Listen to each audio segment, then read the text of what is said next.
Necessitamos aprender a viver de instante em instante. Seu like. Mais seu comentário. Mais seu compartilhamento. Mais sua inscrição. Igual nossa enorme gratidão. Música, meditação e iluminação. Samael a 1 Veor. Capítulo 1. Música. A música. No princípio era o Verbo, e o Verbo estava com Deus, e o Verbo era Deus. Ele estava no princípio com Deus. Todas as coisas foram feitas por ele, e sem ele nada do que foi feito se fez. Nele estava a vida e a vida era a luz dos homens. A luz resplandece nas trevas e as trevas não a compreenderam. Em todo o cosmos existe a escala sonora dos 7 tons. Os 7 tons da grande escala ressoam em todo o universo, com os ritmos maravilhosos do fogo. O Mahavan e o Shotaban são os ritmos do fogo que sustentam o universo firme em sua marcha. Os 7 cosmocratores da aurora da criação celebraram os rituais do fogo cantando nos templos. Sem o Verbo Criador, sem a magia da palavra, sem a música, o universo não existiria, no princípio era o Verbo. Velhas tradições arcaicas dizem que o conhecimento relativo à sagrada Heptaparaparshinok, a lei dos 7, foi revivido muitos séculos depois da catástrofe da Atlântida, por 2 santos irmãos iniciados chamados Shounkiltes e Shountruppel, os quais atualmente encontram-se no planeta Purgatório, preparando-se para entrar no Absoluto. Em linguagem oriental se diz que o planeta Purgatório é a região de Atala, a primeira emanação do Absoluto. Estes 2 santos eram irmãos gêmeos. O avô destes 2 iniciados foi o rei Konyu-tzion, quem governou sabiamente o antiquíssimo país asiático chamado naquela época Maralpleici. O avô rei Konyu-tzion descendia de um sábio iniciado Atlante, membro distinto da sociedade de Ashaldon, sociedade de sábios que existiu na submersa Atlântida antes da segunda catástrofe transapauniana. Os 2 sábios irmãos santos viveram os primeiros anos de sua vida na arcaica cidade de Gob, no país chamado Maralpleici, porém tempos depois se refugiaram nesse país que mais tarde se chamou China. Os 2 irmãos iniciados viram-se obrigados a emigrar, saindo de sua terra natal quando as areias começaram a sepultá-la.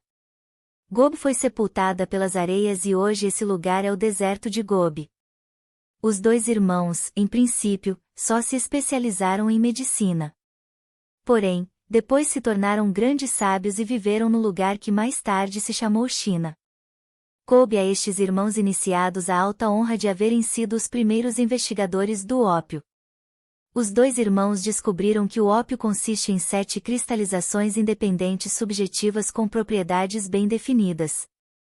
Com trabalhos posteriores, demonstraram que cada uma destas 7 cristalizações independentes consistia, por sua vez, em outras 7 propriedades ou cristalizações subjetivas independentes e estas, por sua vez, em outras 7 e assim sucessiva e indefinidamente. Puderam comprovar que existe íntima afinidade entre a música e a cor. Por exemplo, um raio colorido correspondente dirigido sobre qualquer elemento do ópio transformava-o em outro elemento ativo. Obtinha-se o mesmo resultado se, em lugar de raios coloridos, dirigiam-se as correspondentes vibrações sonoras das cordas de um instrumento musical conhecido naquela época com o nome de Dzendvius. Verificou-se cientificamente que se fizermos passar qualquer raio colorido através de qualquer elemento ativo do ópio, este mesmo raio toma outra cor, a saber, a cor cujas vibrações correspondem às vibrações do elemento ativo. Ao se fazer passar qualquer raio colorido através das vibrações das ondas sonoras das cordas do Dzendvius, aquele toma outra cor correspondente às vibrações manifestadas por meio da corda dada. O Dzendvius foi um aparelho de música formidável, com o qual se logrou verificar o poder das notas musicais sobre o ópio e em geral sobre todo o criado. Se um raio colorido definido e vibrações sonoras definidas com inteira exatidão fossem dirigidos sobre qualquer elemento ativo do ópio, escolhido entre os que possuíam menor número de vibrações que a totalidade das vibrações do raio colorido e o mencionado som, o elemento ativo do ópio se transformava em outro elemento ativo do ópio. É interessante saber que as 7 cristalizações subjetivas do ópio se correspondem a outras 7 e estas a outras 7 e assim sucessivamente. É também interessante saber que a escala musical setenária se corresponde com as setenárias cristalizações subjetivas do ópio. Muitas experiências comprovaram que a cada classificação setenária subjetiva do ópio, correspondem escalas setenárias subjetivas do subconsciente humano. Se a música pode agir sobre as cristalizações setenárias do ópio, é lógico pensar que também pode agir sobre as correspondentes classificações setenárias subjetivas do homem. O ópio é maravilhoso, pois capta todas as potentes vibrações do protocosmos inefável. Desgraçadamente, as pessoas têm utilizado o ópio de forma daninha e prejudicial para o organismo. São muitos aqueles que empregaram o ópio para fortalecer as propriedades tenebrosas do abominável órgão condartiguador. Muitos séculos depois do sagrado Rascoarno, morte, dos irmãos santos, houve um rei muito sábio que, baseando-se nas mesmas teorias dos dois iniciados mencionados, construiu um instrumento musical chamado Laumersnog, com o qual pôde verificar muitas maravilhas relacionadas com a música. O maravilhoso de tal aparelho musical é que tinha 49 cordas, 7 vezes 7, correspondentes a 7 vezes 7 manifestações da energia universal.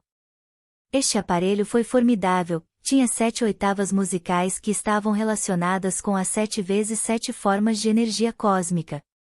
Assim foi como a raça humana daquela época conheceu em carne e osso o anziano sagrado, o som nirioniciano do mundo. Todas as substâncias cósmicas que surgem de 7 fontes independentes, estão saturadas pela totalidade de vibrações sonoras que o mencionado aparelho de música podia fazer ressoar no espaço. Não esqueçamos jamais de que nosso universo está constituído por 7 dimensões e que cada uma destas tem subplanos ou regiões. O aparelho musical construído pelo rei Tutós, fazia vibrar intensamente todas as 7 dimensões e todas as 49 regiões energéticas. Atualmente, já temos música revolucionária formidável e maravilhosa, baseada no som 13, mas necessitamos com urgência de aparelhos de música como o do rei Tutós. Necessitamos vivificar as vibrações do som nirioniciano do nosso mundo para vivificar as fontes cósmicas das substâncias universais e iniciar com êxito uma nova era. O mundo foi criado com a música, com o verbo e devemos sustentá-lo e revitalizá-lo com a música, com o verbo. A santa lei sagrada do Heptaparaparshinok serve de fundamento a toda a setenária escala musical. É urgente que todos os irmãos gnósticos compreendam a necessidade de estudar música. É urgente que todos os irmãos gnósticos cantem sempre as 5 vogais, I, U, A. É necessário compreender o valor da palavra e não profaná-la com pensamentos indignos. É tão mal falar quando se deve calar, como calar quando se deve falar. Há vezes em que falar é um delito e há vezes em que calar é um delito. Há silêncios delituosos e há palavras infames. Os deuses criam com o poder do verbo porque no princípio era o verbo, e o verbo estava com Deus e o verbo era Deus. Existe uma língua universal de vida que só é falada pelos anjos, arcanjos, serafins, etc. Quando o fogo sagrado floresce em nossos lábios fecundos feito verbo, a palavra se faz carne em nós. Todos os mantras que conhecem os ocultistas, são unicamente sílabas, letras, palavras isoladas da linguagem da luz. Ao que sabe, a palavra dá poder, ninguém a pronunciou, ninguém a pronunciará senão somente aquele que o tem encarnado. 2 O derviche Bojari Radiasvat Stroou. Certa vez, enquanto viajava pelo continente asiático, na região que se denominava Bojara, um grande sábio vindo de ignotos lugares resolveu estabelecer cordiais relações com um derviche dançante, cujo nome era Zefir Bogga Eddin. Este homem era um entusiasta do esoterismo sagrado e cada vez que encontrava alguém em seu caminho falava-lhe destes estudos.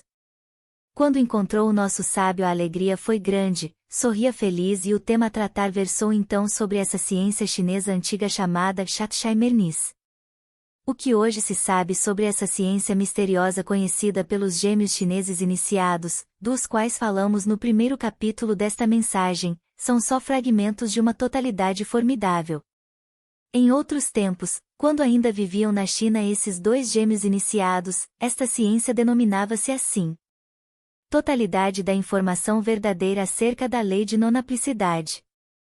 Certos fragmentos desta augusta ciência permaneceram intactos e passaram de geração em geração através de muitos irmãos iniciados nos grandes mistérios. O sábio de nossa história sentiu-se muito feliz ao conversar com o derviche sobre essa antiquíssima ciência chinesa da qual nada sabem os sabichões modernos de tipo ocidental. O nosso sábio chegou ao cúmulo do entusiasmo ao ser informado pelo derviche sobre outro derviche, seu amigo, quem, segundo informações, residia na Bojara Superior afastado de todos e que se dedicava a certos experimentos misteriosos relacionados com essa mesma ciência. O derviche convidou o nosso sábio a dar um passeio por aquelas montanhas da Bojara Superior, com o são e belo propósito de visitar o Anacoreta.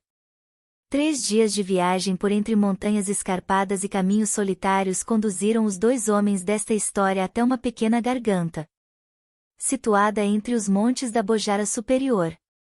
Em dita montanha, de acordo com o relato que chegou até nós, o derviche pediu ao sábio que o ajudasse a afastar uma pequena lâmina de pedra e quando o fizeram, apareceu ante os 2 homens uma pequena abertura de cujas bordas partiam 2 barras de ferro. O relato diz que o derviche uniu ambas as barras e começou a escutar muito atentamente. Ao cabo de breves instantes surgiu das mencionadas barras um estranho som e, para a surpresa do sábio de nossa história, o derviche pronunciou sobre a abertura algumas palavras em uma linguagem que lhe era totalmente desconhecida. Quando o derviche terminou de falar, os 2 homens colocaram a placa de pedra em seu lugar e seguiram avançando. Foi ainda muito o que tiveram de caminhar por entre vales e montanhas profundas até chegarem a certo lugar onde se detiveram em frente a uma grande rocha. O derviche, em estado de grande tensão, parecia estar aguardando algo muito especial. De repente uma enorme pedra abre-se e forma uma entrada misteriosa que conduz a uma espécie de caverna. Os 2 homens penetraram dentro da caverna e avançaram para o fundo misterioso, podendo observar que o caminho estava iluminado alternadamente por gás e eletricidade. Os 2 homens, depois de percorrerem uma distância considerável dentro da caverna, encontraram um ancião de idade indecifrável, com o corpo muito alto e magro, que os recebeu com as saudações de costume e os conduziu até o interior da caverna. Este era o amigo do derviche, de nome Radias Vatstrov. O ancião ermitão conduziu os 2 homens até uma parte muito cômoda da caverna e em seguida assentaram-se todos em um feltro que cobria o chão e comeram isso que se chama na Ásia frio da Bojara, Xilatlau, servido em panelas de barro que o ancião trouxe. Os 2 homens conversaram com o ancião ermitão durante a comida. O tema foi naturalmente a apaixonante ciência chinesa, chamada Shatshai-Mernis. A ciência deste velho é a ciência das vibrações. Tudo o que é, tudo o que foi, tudo o que será, está submetido à ciência das vibrações. O ermitão havia dedicado sua vida ao estudo das vibrações, o Shatshai-Mernis. O ermitão havia estudado muito a fundo a teoria assíria do grande Maimonides, a teoria árabe do famoso sábio Selneli Avais, a grega de Pitágoras e, em geral, todas as teorias chinesas. Este homem havia construído em forma modificada o monocorde de Pitágoras, o famoso aparelho de música com o qual Pitágoras realizava seus experimentos. Dito aparelho é muito complexo e está cheio de vibrômetros que servem para medir as vibrações das cordas. O ancião ermitão era um verdadeiro sábio e havia construído muitos aparelhos para medir com exatidão as vibrações. Disse o ancião que na antiquíssima civilização do Ticliamige existiam muitíssimos aparelhos especiais para medir as vibrações. O ermitão fez logo várias demonstrações com as vibrações musicais. Soprou ar com um pequeno fole sobre os tubos de um aparelho de música de sopro, os quais iniciaram uma monótona melodia de 5 tons. Os vibrômetros indicaram com exatidão o número de vibrações. Junto ao aparelho de música colocou-se um vaso de flores. Quando o ermitão terminou sua monótona música, as flores do vaso estavam intactas. Depois o ancião se transferiu do antigo monocorde ao piano de cauda, provido também de vibrômetros para medir as vibrações e começou a tocar determinadas teclas do piano produzindo a mesma monótona melodia. Quando o ancião parou de tocar não ficaram no vaso senão os restos envelhecidos das flores que antes estavam cheias de vigor e beleza. Desta forma o ancião demonstrou o poder vibratório das ondas musicais sobre a matéria. Aquele ancião ermitão dividia as vibrações em duas classes, vibrações criadoras e vibrações impulsoras. Disse o referido ermitão que com tripas de cabra podiam-se fabricar cordas especiais para a produção de vibrações criadoras e que com os instrumentos de sopro como as trombetas, flautas, etc., se obtém vibrações impulsoras. Depois de dar algumas outras explicações, segundo o relato que chegou até nós, aquele ermitão trouxe um envelope, papel e lápis para outro experimento. Escreveu alguma coisa no papel, colocando-o dentro do envelope. Depois pendurou o envelope fechado em um gancho diante dos dois visitantes e sentou-se diante de um piano. Conta-nos a tradição que o ancião tocou outra vez uma monótona melodia, porém agora, dois sons da oitava mais grave do piano repetiam-se paralela e constantemente na melodia. Depois de alguns instantes o derviche visitante não podia permanecer imóvel e se retorcia agitando a perna esquerda na qual sentia uma terrível e espantosa dor. O ermitão depois de certo tempo parou de tocar a monótona melodia e dirigindo-se ao sábio visitante disse: "Amigo de meu amigo, tenha a bondade de pôr-se de pé, tire o envelope do gancho e leia o que está escrito dentro." O sábio fez o indicado e quando leu o papel que estava dentro do envelope viu que estava escrito: "Em cada um de vocês formar-se-á, devido às vibrações procedentes do piano de cauda, um furúnculo na perna esquerda, 1 polegada abaixo do joelho e meia polegada à esquerda da metade da perna." O ancião fez com que os dois homens deixassem a descoberto, cada um, sua perna esquerda. Com assombro descobriu-se na perna esquerda do derviche visitante o furúnculo anunciado. Ali estava, não havia dúvida alguma, mas faltava na perna esquerda do visitante. Esse último tinha uma vibração diferente porque era um mestre vindo de outro planeta à Terra e é claro que a vibração deste gênero era de outra frequência, distinta da que o sábio levava em seu corpo. Quando o ermitão convenceu-se de que faltava o furúnculo na perna esquerda do sábio, saltou imediatamente do seu assento, dizendo: "Não pode ser." E olhava assombrado com olhar de louco. Então foi necessário que o sábio vindo de outro planeta lhe fizesse compreender que nada havia falhado, e que depois, a sós, lhe contaria seu segredo. A muitos leitores parecerá impossível que por nossa Terra caminhem habitantes de outros planetas e o mais possível é que se riam agora, ceticamente. Mas, assim é. Em todas as épocas nossa Terra tem sido visitada por habitantes de outros planetas. Velhas tradições dizem que o mestre Sanat Kumara, fundador do grande colégio de iniciados da Grande Loja Branca, veio de Vênus com seu corpo físico. O sábio de nossa história era um mestre vindo de outro planeta, mas guardava segredo. Em outros tempos existiram maravilhosos instrumentos de música com os quais se fizeram formidáveis experimentos. Sabendo manejar as ondas vibratórias do som pode-se atuar sobre toda a substância, sobre toda a vida. No princípio era o Verbo, diz João, e o Verbo estava com Deus, e o Verbo era Deus. Realmente, sem o som, sem o Verbo, sem a palavra, o sistema solar no qual vivemos, nos movemos e temos nosso ser, não existiria. No amanhecer da vida os cosmocratores trabalharam em seus templos com a magia sexual do Verbo. Qualquer mestre forte em meditação pode estudar cosmogênese nos registros akashicos e verificar por si mesmo o trabalho litúrgico dos cosmocratores no amanhecer da vida. Diante de todo iluminado apresentam-se nos registros akashicos os templos dos cosmocratores e seu trabalho com as vibrações. Dentro de cada templo aparecem sentados em seus tronos do Oriente Interno, um sacerdote e uma sacerdotisa. Em cada templo há um plano inferior sobre o qual estão todos os setiais e colunas do templo. Os Elohim mencionados pelas Sagradas Escrituras ocupam esse plano inferior.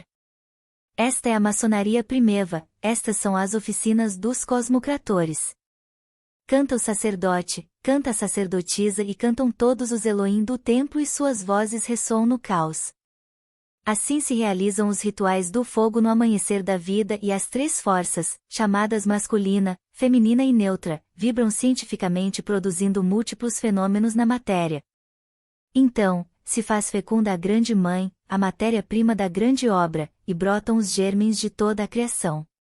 Assim é como nasce o universo do Pleroma, assim nasce todo o sistema solar.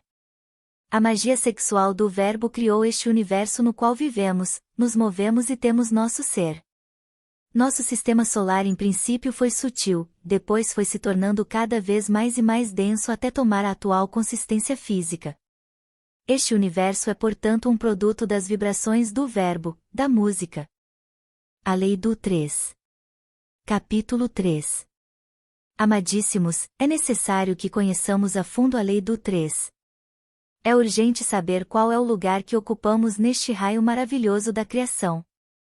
O Filho veio ao mundo para nos salvar e é necessário saber o que é o Pai, o que é o Filho, e o que é o Espírito Santo. Todas as trimurtis sagradas de todas as religiões correspondem às três forças primárias do universo.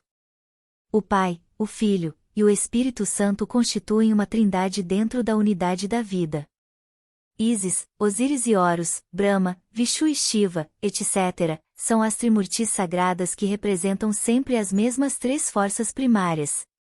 Todos os fenômenos cósmicos, toda a criação, tem sua base nas três forças primárias. Os cientistas contemporâneos reconhecem a força e a resistência, a força positiva e a força negativa, as células positivas e negativas, isto é, as células masculinas e femininas, etc., porém, ignoram que sem uma terceira força neutra é impossível todo fenômeno, toda criação.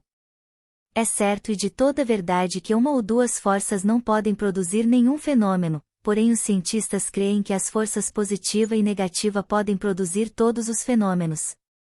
Se estudarmos a nós mesmos profundamente, poderemos descobrir as três forças em ação. A eletricidade não só é positiva e negativa. Existe a eletricidade em sua forma neutra. Uma ou duas forças não podem jamais produzir nenhum fenômeno e cada vez que observamos a detenção no desenvolvimento de qualquer coisa, podemos dizer com absoluta certeza que ali falta a terceira força. As três forças primárias se separam e se unem novamente, se dividem e se multiplicam cosmicamente. No absoluto e manifestado, as três forças primárias constituem uma unidade indivisível e autoconsciente em forma íntegra. Durante a manifestação cósmica as três forças primárias se separam e se unem e naqueles pontos onde as três concorrem criam-se fenômenos, mundos, universos, etc. Estas três forças no raio da criação parecem três vontades, três consciências, três unidades. Cada uma destas três forças contém em si mesma todas as possibilidades das três. Não obstante, em seu ponto de conjunção, cada uma delas manifesta somente um princípio, o positivo, o negativo ou o neutro. É interessantíssimo ver as três forças em ação. Elas se separam, afastam-se e depois se reencontram para formar novas trindades diferentes, que originam novos mundos, novas criações cósmicas. No absoluto, as três forças são o logos único, a variedade dentro da unidade total, o Pai, o Filho e o Espírito Santo constituindo um todo onisciente e onimisericordioso. O Mestre G falando a seus discípulos sobre a lei do 3, disse: Imaginemos o absoluto como um círculo no qual há um número de outros círculos, ou seja, mundos de segunda ordem. Tomemos um destes círculos. Designemos o absoluto com número 1 porque as três forças constituem um todo nele, designaremos os pequenos círculos com o número 3, porque em um mundo de segunda ordem as três forças estão divididas. As três forças divididas em mundos de segunda ordem criam, fabricam, novos mundos de uma terceira ordem ao se juntarem em cada um deles. Tomemos um destes mundos. Os mundos de terceira ordem, criados, fabricados, pelas três forças que já atuam semi-mecanicamente, deixam de depender da vontade única do absoluto e passam a depender de três leis mecânicas. Estes mundos foram criados pelas três forças e, havendo sido criados, manifestam três forças novas e próprias. Assim teremos que o número de forças que atuam nos mundos de uma terceira ordem serão 6 no total. No diagrama se designa o círculo de terceira ordem com o número 6, 3 mais 3. Por sua vez, estes mundos criam novos mundos de uma quarta ordem. Nos mundos de quarta ordem atuam 3 forças do mundo de segunda ordem, 6 forças do mundo de terceira ordem e 3 forças próprias, no total 12 forças. Tomemos um destes mundos e designemo-lo com o número 12, 3 mais 6 mais 3. Como estão sujeitos a um maior número de leis, estes mundos encontram-se ainda mais afastados da vontade do absoluto e são ainda mais mecânicos. Os mundos criados dentro destes últimos estão sob o governo de 24 forças, 3 mais 6 mais 12 mais 3. Os mundos criados dentro destes estarão por sua vez governados por 48 forças e esta soma, 48, resulta do seguinte: 3 forças resultantes do mundo que segue imediatamente ao absoluto, 6 do seguinte, 12 do que segue a este, 24 do subsequente e 3 próprias, 3 mais 6 mais 12 mais 24 mais 3, ou seja, 48 no total. Os mundos criados dentro dos mundos 48, estarão sob o governo de 96 forças, 3 mais 6 mais 12 mais 24 mais 48 mais 3. Os mundos da seguinte ordem estarão sob o governo de 192 forças, e assim por diante. Se analisarmos a fundo estes cálculos matemáticos do mestre G, devemos compreender que o mundo de 96 leis é o primeiro plano submerso do abismo e que o mundo de 192 leis corresponde ao segundo plano submerso do abismo. O abismo é o reino mineral e está situado sob a superfície da Terra. O abismo é o Tártaros grego, o Aviti hindu, o Averno romano, o inferno cristão, etc. O abismo tem 7 regiões submersas. E essas são os infernos atômicos da natureza. A lei do 3 nos permite saber quantas leis governam cada região submersa do inferno. Se no mundo de 48 leis, que é o mundo celular onde vivemos, já tudo é mecânico e nem remotamente se faz a vontade do absoluto, que diremos do reino mineral? No reino mineral submerso nem sequer se recorda a vontade do absoluto.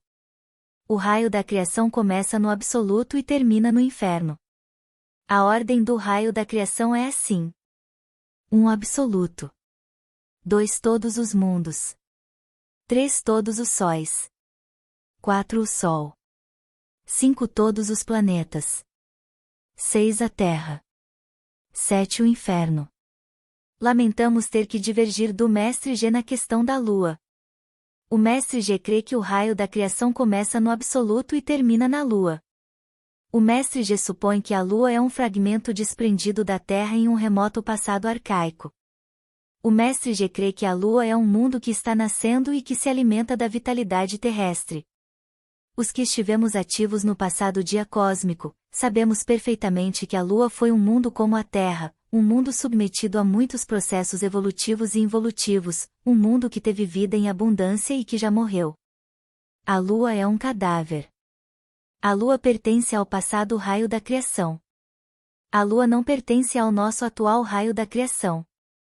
A influência lunar é do tipo subconsciente submerso e controla as regiões tenebrosas do abismo terrestre. Por isso é que estas regiões são chamadas em esoterismo de regiões sublunares submersas, essas são as trevas exteriores onde há choro e ranger de dentes. Nós vivemos normalmente neste mundo celular das 48 leis e é muito interessante saber que a célula animal da qual provém por gestação o organismo humano, tem 48 cromossomos. Se no mundo e em todos os mundos de terceira ordem criados pelas 3 forças que já atuam semi-mecanicamente, já não se faz a vontade do absoluto, muito menos se fazendo a tal vontade neste mundo de 48 leis no qual vivemos, nos movemos e temos nosso ser.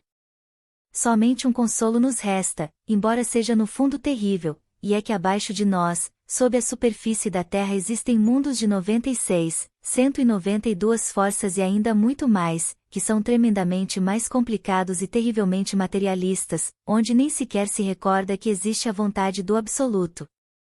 O absoluto cria seu plano cósmico no mundo das 3 leis e depois tudo continua mecanicamente. Nós estamos separados do absoluto por 48 leis mecânicas que nos fazem a vida espantosamente mecânica e terrivelmente tediosa. Se fabricarmos para nós mesmos um corpo astral verdadeiro, não confundir com o corpo de desejos de que nos fala Max Endel, nos libertamos da metade destas leis e ficamos submetidos às 24 ordens de leis que governam sabiamente o mundo planetário. Fabricar um corpo solar, isto é, um corpo astral autêntico, significa de fato estar um passo mais próximo do absoluto. Se após havermos fabricado o corpo astral nos dermos ao luxo de fabricar o corpo mental, não confundir este com o mental que usam normalmente os vivos e os mortos, que é do tipo lunar animal, daremos outro grande passo rumo ao absoluto e ficamos submetidos às 12 leis solares. Se fabricarmos o corpo da vontade consciente ou corpo causal, não confundir com a essência anímica depositada dentro da mente lunar, então nos libertamos das 12 leis solares e ficamos submetidos às 6 ordens de leis cósmicas. Isso significa dar um terceiro passo para o absoluto. O quarto passo nos leva ao absoluto mesmo, ao protocosmos divino, o qual está governado por 3 leis apenas. O protocosmos é espírito divino e se acha submerso no seio do absoluto. Todos os 6 mundos do protocosmos estão constituídos pela divina substância do Espírito Divino. Nós podemos subir ou baixar, regressar ao absoluto ou descer ao reino mineral. As almas que entram no reino mineral ficam submetidas primeiro a 96 ordens de leis, depois a 192 e, conforme vão evoluindo nesse reino submerso, vão se complicando com maior e maior número de leis. Os que entram no abismo mineral evoluem, retrocedem, baixando pelos reinos animal, vegetal e mineral. Quando os perdidos chegam ao estado mineral, quando se fossilizam totalmente sob a superfície da Terra, então de fato se desintegram, se reduzem a pó. O abismo é o crisol de fundição. É necessário que os tenebrosos se desintegrem no abismo para que a essência, a alma, se libere e regresse a seu espírito divino de onde um dia saiu.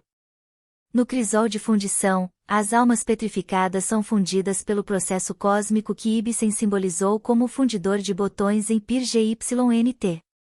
Tal fundição das formas petrificadas e rígidas que perderam a possibilidade de desenvolver-se, é claro que traz consigo espantosos sofrimentos e terríveis amarguras indescritíveis.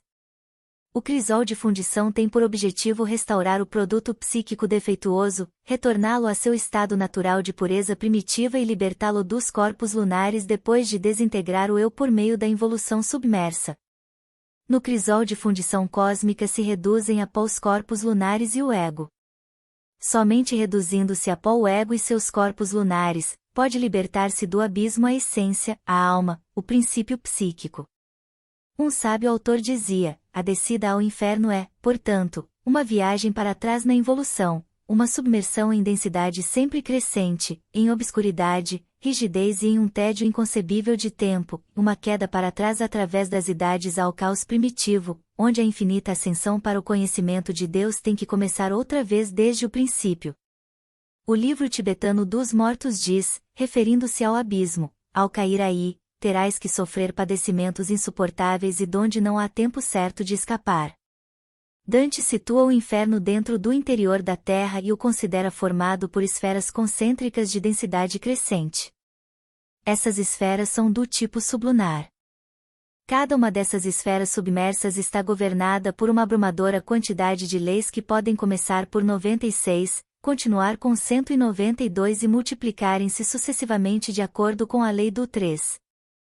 Um mestre, falando do inferno, dizia: está o Naraka Hindu situado debaixo da terra e debaixo das águas.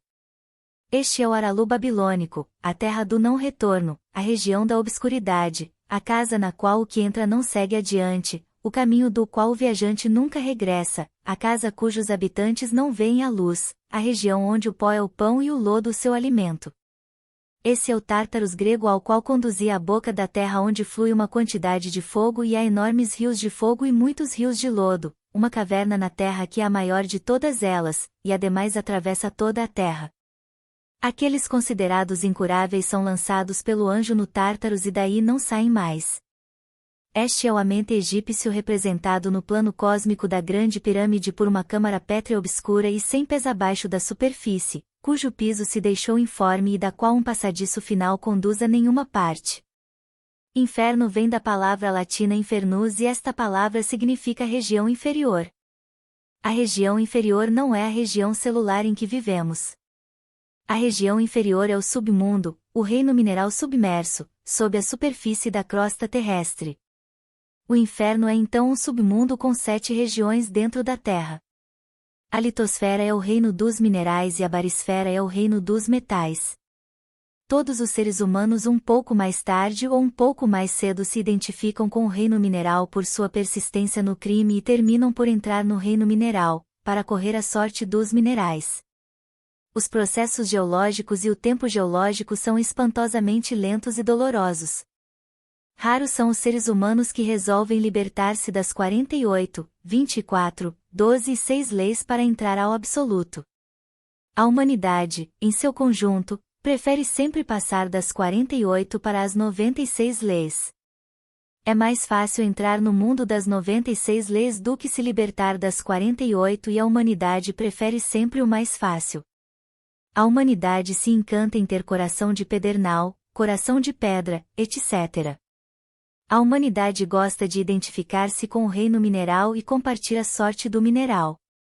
Todos os infernos religiosos são símbolos do reino mineral. Os infernos atômicos da natureza constituem o submundo mineral. O normal, o natural, é que a humanidade em sua quase totalidade entre no reino mineral. O estranho, o revolucionário, é que alguns se autorrealizem e depois de libertar-se de todas as leis entrem no absoluto. Libertar-se das 48 leis, das 24, das 12 e das 6 significa fazer tremendos super-esforços e as pessoas não gostam destes super-esforços. A gente quer sempre o mais cômodo, o mais fácil, e por isso é que quase todos os seres humanos mais cedo ou mais tarde, deixam de nascer para entrar no submundo das 96 leis. Só por meio da revolução da consciência podemos nos libertar das 48, 24, 12 e das 6 leis, porém a revolução da consciência não agrada às pessoas. Todo mundo prefere dançar, embebedar-se, fornicar, adulterar, conseguir muito dinheiro, etc., etc. Isto é mais cômodo para as pessoas que a revolução da consciência. A revolução da consciência tem 3 fatores que não agradam às pessoas. Primeiro, morrer. Segundo, nascer. Terceiro, sacrifício pela humanidade.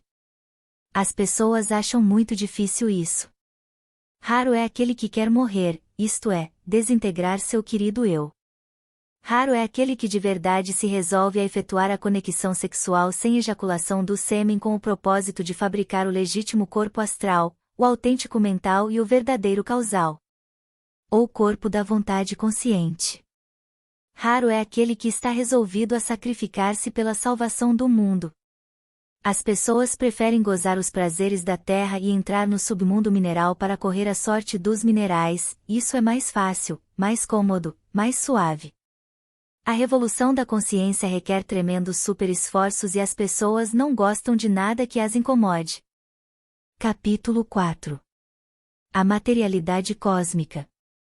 A ciência da música com a devida combinação científica e matemática das vibrações, atuando sobre a matéria-prima da grande obra, sobre o enseminis caótico e pré-cósmico, origina 7 ordens de mundos com 7 estados de materialidade. As escolas esotéricas ensinam que no mundo há 7 planos de consciência cósmica. Não podemos esquecer também que dentro do nosso mundo, sob a superfície da Terra, existem 7 regiões atômicas submersas, que são os infernos atômicos da natureza. A Santa Heptaparapárshinok, a lei dos 7, é fundamental em todo o criado. As vibrações sonoras de 7 centros de gravidade deram origem a todos os processos trogoautoegocráticos, alimentação recíproca de todo o existente. Tais processos vêm por último a dar cristalização a todas as concentrações de mundos. A música, o verbo, origina as chamadas sucessões dos processos da fusão mútua das vibrações. Graças a essa lei da mútua alimentação de todo o existente, sob o impulso científico das vibrações sonoras, umas vibrações fluem de outras e as substâncias cósmicas de diferente densidade e vivificação unem-se e desunem-se entre elas, formando concentrações grandes e pequenas relativamente independentes, resultando de tudo isso o universo. A primeira ordem de mundos é de uma materialidade muito espiritual e está no seio de aquilo que não tem nome. A segunda ordem de mundos tem um tipo maior de materialidade. Na terceira ordem de mundos a materialidade aumenta e assim sucessivamente. Em cada uma das 7 ordens há um escalonamento septenário da materialidade. O mundo e o universo em geral está formado de vibrações e matérias. Energia é igual a massa multiplicada pela velocidade da luz ao quadrado.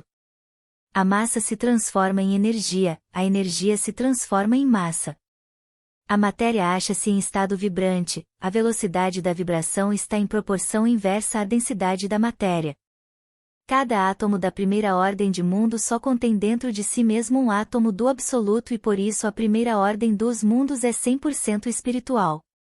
Cada átomo da segunda ordem de mundos contém 3 átomos do absoluto e por isso tem algo mais de materialidade, mas ainda é muito espiritual. Cada átomo da terceira ordem de mundos contém dentro de si mesmo 6 átomos do absoluto, e é claro que a materialidade é ainda maior. Cada átomo da quarta ordem de mundos contém dentro de si mesmo 12 partículas primordiais, isto é, 12 átomos do absoluto e por isso é lógico dizer que a quarta ordem de mundos tem maior materialidade que as 3 ordens precedentes. Cada átomo da quinta ordem de mundos tem dentro de si mesmo 24 átomos do absoluto e por isso é claro que a materialidade é ainda maior.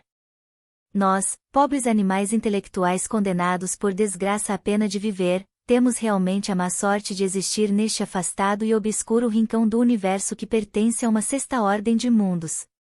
Cada átomo de nosso mundo de 48 leis contém, dentro de si mesmo, 48 átomos do absoluto. A materialidade de nosso mundo é horrível e tudo o que se consegue com suprema facilidade nos mundos 6, 12 ou 3, aqui só se consegue sangrando e com sofrimentos indizíveis. Abaixo de nós está o submundo onde a materialidade é espantosamente horrível. A primeira região do abismo tem átomos que contém, cada um dentro de si mesmo, nada menos que 96 leis, 96 partículas primárias, 96 átomos do absoluto. Na segunda região do reino mineral cada átomo tem 192 átomos do absoluto e assim sucessivamente. O reino mineral é pois espantosamente materialista e por isso a vida debaixo da terra é realmente um inferno. Contudo é bom esclarecer que o inferno tem sua missão, é o crematório cósmico e por isso se torna necessário. Alguém, cujo nome não menciono, disse, inferno vem da palavra latina infernus, região inferior e por isso o inferno é este mundo em que vivemos. Esse alguém se equivocou porque esta região celular em que vivemos não é a região inferior. Vivemos na sexta ordem de mundos governados por 48 leis e o inferior é o sétimo, de acordo com a lei dos 7. Já sabemos que o sétimo mundo é o submundo cuja primeira região está governada por 96 leis. O inferno não é um lugar com chamas, o inferno é o submundo, contudo é lógico dizer que no submundo ardem as chamas das paixões. Todos os infernos religiosos são unicamente símbolos do submundo. O tempo no reino mineral é tempo das rochas, tempo espantosamente lento e terrivelmente tedioso.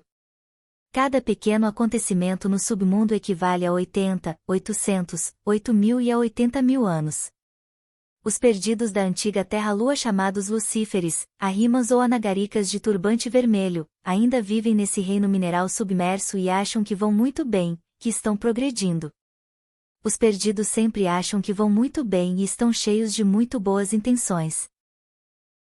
A natureza. Capítulo 5. O pobre animal intelectual, falsamente chamado homem, pode desenvolver todas suas ocultas possibilidades se o quiser, porém, o desenvolvimento de todas essas possibilidades realmente não é uma lei. A lei, para o homem-máquina, é nascer, crescer, reproduzir-se e morrer dentro do círculo vicioso das leis mecânicas da natureza. Jesus, o Cristo, disse o seguinte: esforçai-vos em entrar pela porta estreita, porque vos digo que muitos procurarão entrar e não poderão. Estreita é a porta e apertado o caminho que conduz ao desenvolvimento de todas as possibilidades do homem, porém muito poucos são os que encontram essa porta e esse caminho. O caminho que conduz ao desenvolvimento de todas as ocultas possibilidades do homem vai, de fato, contra a natureza, contra o cosmos, contra a vida social comum e corrente, contra si mesmo, contra tudo e contra todos. Isto explica por que o caminho é tão difícil e exclusivista, por isso é chamado a senda do fio da navalha. Este é um caminho muito amargo, mais amargo que o fel, é o oposto à vida corrente, à vida de todos os dias. baseia-se em outra classe de princípios, está submetido a outras leis. O pobre animal intelectual, equivocadamente chamado homem, pode desenvolver todas suas possibilidades se assim o quiser, mas também podem essas possibilidades ficar sem desenvolvimento algum e até podem perder-se totalmente. Muitos pseudo-esoteristas e pseudo-ocultistas supõem, equivocadamente, que tais possibilidades podem desenvolver-se mediante a sábia lei da evolução, porém esse conceito é totalmente falso porque nenhuma mecânica pode desenvolver todas as nossas possibilidades latentes. A autorrealização íntima do homem não é jamais o produto de nenhuma mecânica, mas é o resultado de um trabalho consciente, feito com suma paciência e dor, por nós mesmos e dentro de nós mesmos. Só mediante sucessivos e ininterruptos trabalhos autoconscientes dentro de nós mesmos, podemos desenvolver todas as nossas ocultas possibilidades. A lei da evolução e progresso e a lei da involução e retrocesso são duas leis mecânicas que trabalham em forma harmoniosa e coordenada em toda a natureza. Tudo evolui e involui, avança e retrocede. Existe evolução em todos os organismos que nascem e se desenvolvem. Existe involução em todos os organismos que envelhecem e morrem. Na vida ordinária de todos os dias, com todas suas escolas pseudo-esotéricas, pseudo-ocultistas, espiritualistas, científicas, etc., não existe nada que tenha todas as possibilidades do caminho e, tarde ou cedo, só podem conduzir-nos à morte, não podem levar-nos a nenhuma outra coisa. A senda do fio da navalha está cheia de perigos por dentro e por fora. É muito raro aquele que encontra o caminho, porém, mais raro ainda é achar alguém que não abandone o caminho e chegue à meta. No mundo existem muitas escolas pseudo-esotéricas, pseudo-ocultistas com muito boas intenções e preciosos estudos que a ninguém prejudicam e a todos beneficiam, porém esse não é o caminho. Certamente, o caminho é demasiado oculto, os pseudo-esoteristas, pseudo-ocultistas e membros de muitas irmandades muito bonitas aborrecem o caminho e qualificam-no de magia negra. A evolução mecânica do animal intelectual, equivocadamente chamado homem, é necessária para a natureza até certo ponto muito bem definido, mas além de tal ponto, a evolução mecânica do bípede humano se torna não somente desnecessária para a natureza, mas também prejudicial para ela. Os processos evolutivos e involutivos da humanidade se correspondem com os períodos de evolução e involução dos planetas no espaço. Falando essencialmente, diremos que, em realidade, a humanidade não evolui. Produzem-se muitas modificações na periferia da consciência humana, porém nenhuma no centro da consciência humana. As multidões que aplaudiam a Nero e pediam a crucificação do Cristo Jesus, as multidões que gozavam apedrejando os profetas, são as mesmas. Apenas mudaram de corpos e de costumes. A essência permanece a mesma, não progrediu. Os planetas produzem mudanças às vezes evolutivas, às vezes involutivas, na periferia do animal intelectual, caem e se levantam novas civilizações, porém a alma, a essência, permanece a mesma, não progrediu. Este triste formigueiro humano vive sobre a superfície da Terra para cumprir com os propósitos da natureza. A Terra não desperdiça nada porque quer viver e utiliza igualmente tanto os produtos da evolução como os da degeneração, mesmo quando em cada caso os propósitos sejam totalmente diferentes. O animal intelectual pode converter-se em homem de verdade mediante a autorrealização íntima, porém a autorrealização de todas as massas humanas não somente é algo impossível, como também prejudicial para o planeta em que vivemos. A natureza não necessita da autorrealização íntima do homem. Isto é até contrário a seus próprios interesses. Por esse motivo existem determinadas forças muito especiais, infelizmente negras, que se opõem à autorrealização íntima das multidões humanas. A vida da humanidade dividiu-se em duas correntes desde a época da famosa civilização ticlemichiana, que existiu muitos séculos antes que nascesse a Babilônia. O Evangelho cristão nos fala dos dois rebanhos, o rebanho das ovelhas e o rebanho dos cabritos. Não há dúvida alguma de que a quase totalidade dos seres humanos que povoam a Terra pertence, de fato e por direito próprio, ao reino dos cabritos. A natureza devora seus próprios filhos, a natureza come seus cabritos que são tão numerosos como as areias do mar. A vida humana na Terra flui em duas correntes, a das ovelhas e a dos cabritos. O homem que possui realmente e de verdade o ser, o íntimo, segue a corrente do rio da vida. O homem que não possui o ser segue a corrente do rio tenebroso da morte. O rio da vida perde-se no oceano do Espírito Universal de vida. O rio da morte perde-se entre as gretas das regiões profundas da terra. A terra necessita de alimento e o rio da morte o leva em suas águas negras. Não poderia existir a construção involutiva que tem lugar no interior do planeta Terra, sem a atividade dos homens com pele de cabrito que entram no mundo subterrâneo. Por trás de todo esse mecanismo vital do mundo, detrás de todos esses processos químicos que estruturam a dura rocha, está a psique coletiva dos homens com pele de cabrito. Os tenebrosos dão consistência física ao ferro, à pedra e ao granito. Se por qualquer procedimento extraíssemos do inferno, reino mineral, todos os tenebrosos que o habitam, a dura rocha perderia sua consistência, sua dureza e tornar-se-ia plástica e inútil, então seu final seria um fato inevitável. A primeira libertação do homem consiste precisamente nessa possibilidade de passar da corrente tenebrosa que está predestinada a desaparecer entre as profundidades da terra, à corrente luminosa que deve desembocar no oceano da grande luz. Não é fácil passar da corrente negra à corrente branca. Para essa passagem é urgente renunciar a tudo aquilo que nos agrada e parece uma bênção, a tudo que nos parece muito romântico e precioso, etc. É necessário morrer para o mundo, dissolver o eu, abandonar aquilo que tenha sabor de delícias e paixões, etc. É necessário nascer e este é um trabalho com o grão, com a semente, um problema sexual. É indispensável amar aos nossos semelhantes e sacrificarmo-nos totalmente por eles. O caminho é mais amargo que o fel e não convém à natureza porque é contrário aos seus desígnios. O reino mineral, inferno, alimenta-se com a humanidade. A humanidade é parte da vida orgânica da terra, o alimento da terra. Se toda a humanidade se autorrealizasse, seria fatal para o reino mineral. A natureza opõe-se à autorrealização íntima do homem porque isso é contrário aos seus próprios interesses. O normal, o natural, é que o reino mineral devore toda a humanidade. Jesus, o Cristo, disse: de 1000 que me buscam, um me encontra, de 1000 que me encontram, um me segue, e de 1000 que me seguem, um é meu. A Revolução da Consciência. Capítulo 6. A revolução da consciência é o quinto evangelho.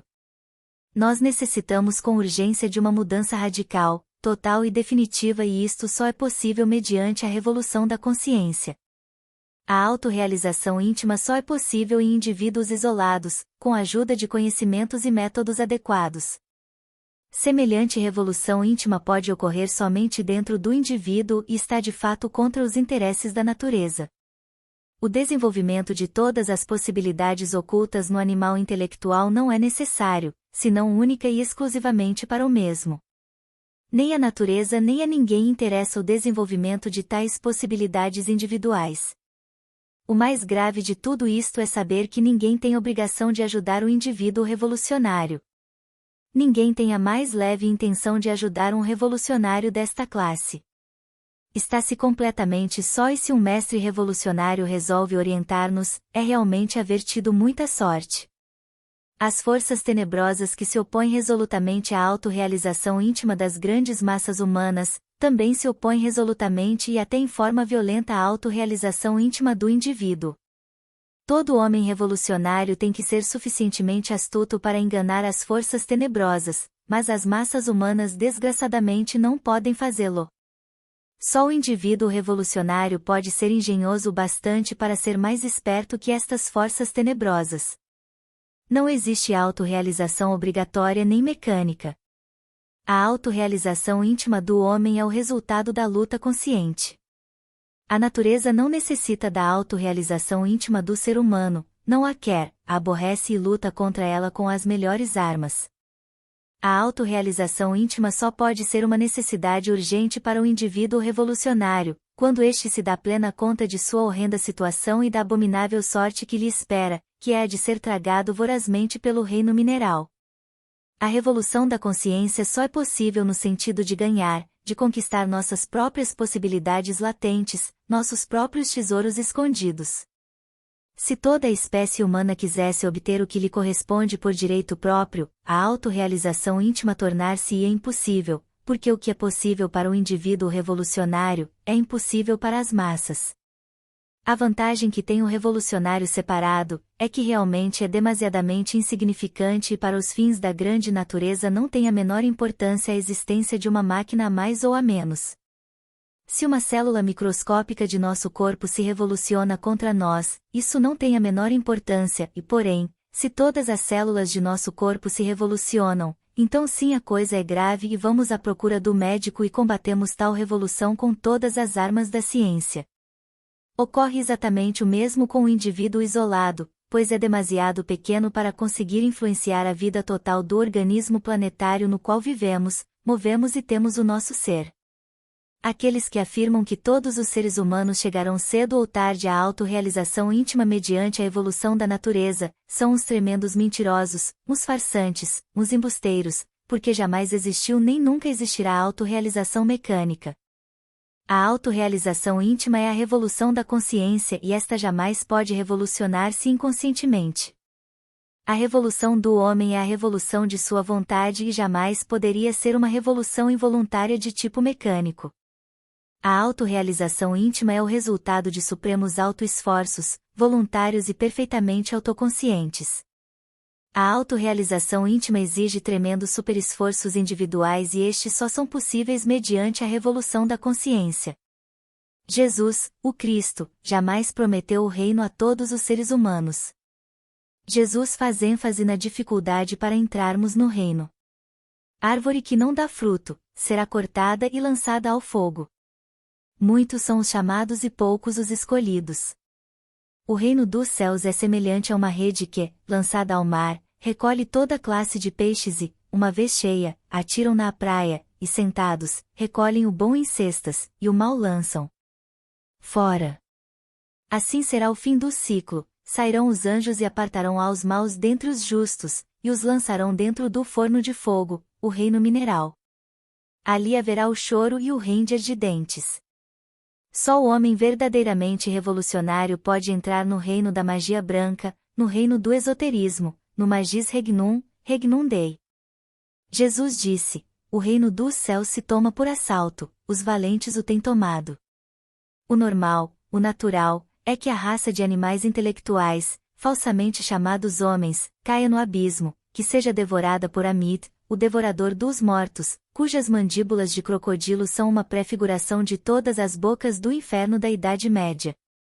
Este monstro abominável, símbolo do reino mineral com suas 7 regiões atômicas submersas, em parte réptil, em parte leão e em parte hipopótamo, que surge, segundo o dizer dos egípcios, de um lago de fogo ardente, é o devorador de corações, o devorador dos não vingados, e para os egípcios simbolizava uma espécie de terrível abutre cósmico, cujas funções eram consumir os detritos ou despojos da humanidade.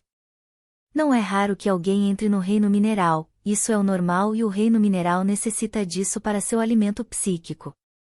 O que sim é raro é que alguém entre no reino da alta magia, porque em dito reino só entram os revolucionários da consciência, ardentes como o fogo. Os 3 fatores. Capítulo 7. Os 3 fatores da revolução da consciência são os seguintes: primeiro, nascer, e segundo, morrer, e terceiro, sacrifício pela humanidade. Torna-se totalmente impossível celebrar o Natal do coração se não nasce em nós o Cristo.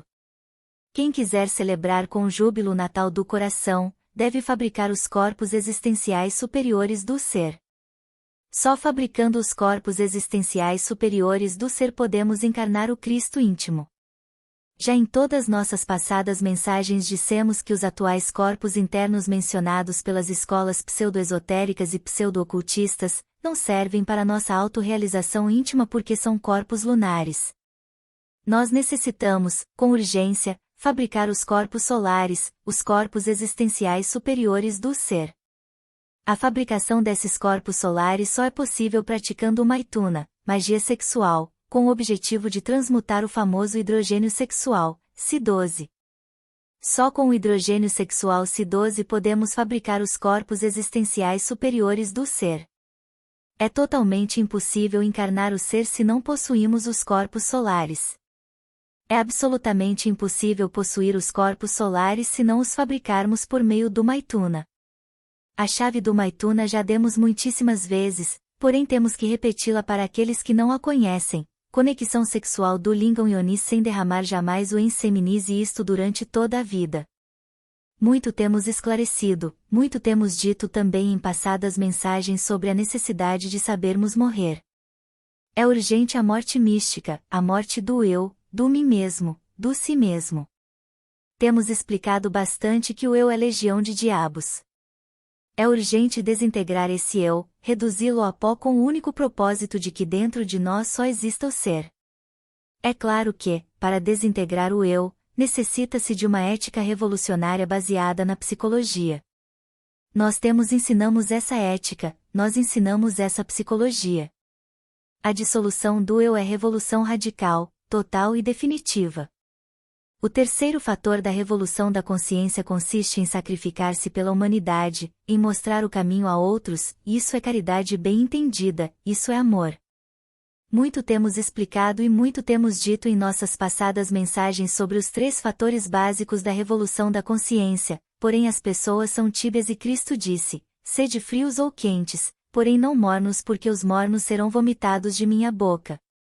Os pseudo-esoteristas e pseudo-ocultistas reagem ante os três fatores de nosso quinto evangelho, cada qual segundo sua idade, condicionamento mental, preconceitos, paixões, debilidades, etc.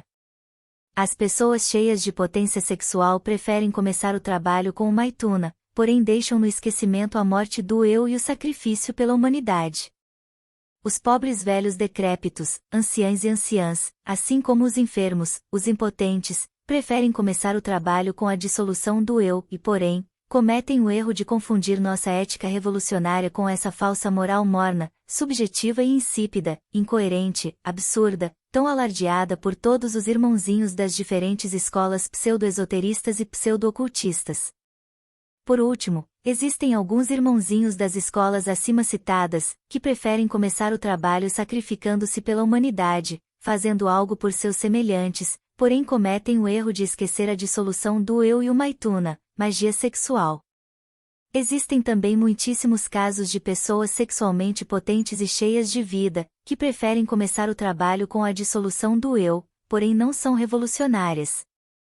Querem dissolver o eu com essa falsa moral dos mentecaptos, com essa moral antiquada anteriormente citada e que existe em abundância, como já dissemos, entre os irmãozinhos de todas as escolas pseudo-esotéricas e pseudo-ocultistas.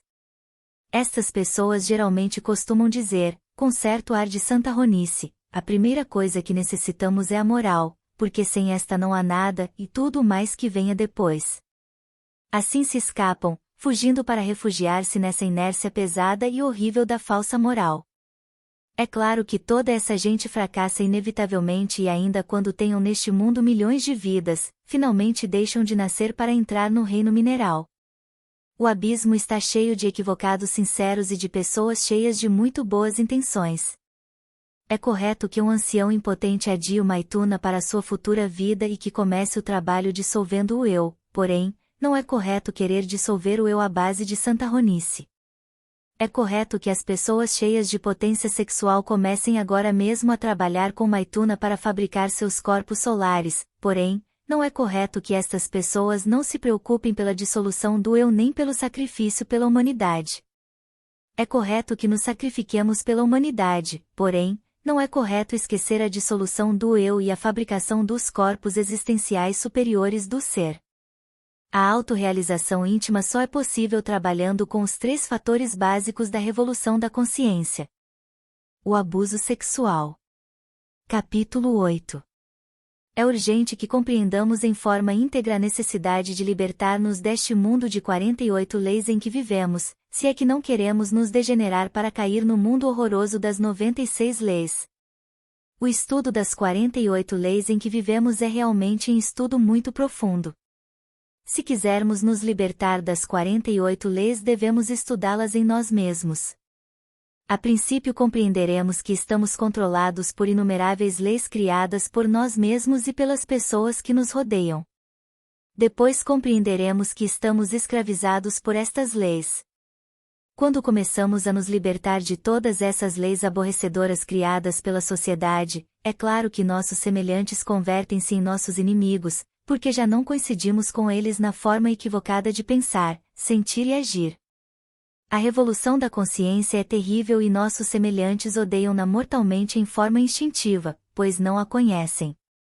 Fazer regressar a energia sexual para dentro e para cima, dissolver o eu e dar a vida pelos outros é algo estranho e exótico para os cabritos, eles são tão numerosos como as areias do mar e vivem conosco. A revolução da consciência é impossível para os abusadores do sexo e os homens com pele de cabrito não estão dispostos a deixar seus abusos sexuais. A máquina humana tem 7 centros, 5 inferiores e 2 superiores, mas as pessoas nem sequer suspeitam disso. Vamos estudar os 5 centros inferiores. O primeiro é o centro intelectual. O segundo é o centro emocional. O terceiro é o centro do movimento. O quarto é o centro do instinto. O quinto é o centro do sexo. Não cabe dúvida alguma de que o sexo é o centro de gravidade de todas as atividades humanas. As pessoas vão à igreja movidas pelo sexo, reúnem-se nos cafés movidas pelo sexo, dançam movidas pelo sexo. Quando o homem encontra sua companheira e ambos se unem sexualmente, a sociedade começou. A mecanicidade do sexo é espantosa e o animal intelectual não quer compreender isso. Quando nos tornamos conscientes do sexo e suas funções, quando trabalhamos com maituna, magia sexual, a mecanicidade desaparece e entramos pelo caminho da regeneração sexual. O sexo tem o maior poder de escravidão e o maior poder de libertação total. O novo nascimento do qual Jesus falou a Nicodemos depende totalmente do sexo. O anjo interno deve nascer do sexo e só com o maituna podemos lográ-lo.